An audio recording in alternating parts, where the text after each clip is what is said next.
I actually think the U.S. got a really good draw. And that Group F, USA, Thailand, Chile, Sweden, of course they have Sweden. They have Sweden practically every World Cup. They've had them, I think, for the last now 5 and 6 of the last 8.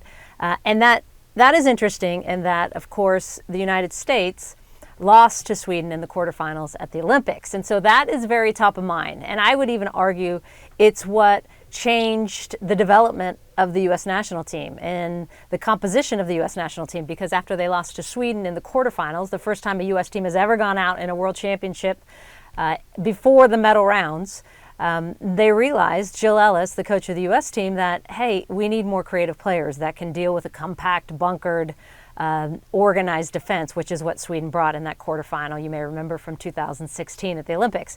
And so this team, this U.S. team coming into the 2019 World Cup is very different because of that loss. So that's going to be an interesting matchup, and it will also be the last game of that group. So both teams, assuming they both beat Chile and Thailand, will be coming in with 6 points. And that sets up another interesting thing because I think if you finish first out of Group F, you actually have a tougher road than if you finish second. That's for another day. But that will be interesting how they approach that last game against Sweden and the United States.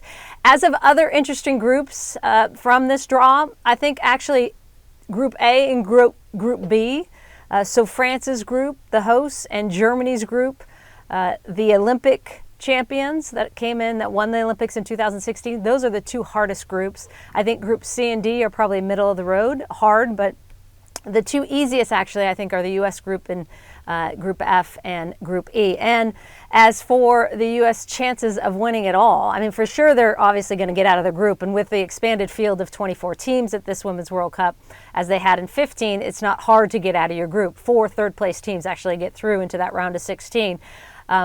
But it will be interesting how they finish in that group because, as I said, that dictates how hard their path is. Regardless, as we always say as players, you got to be the best, you got to beat the best. And so this U.S. team, if they are healthy, has a great chance of winning the World Cup.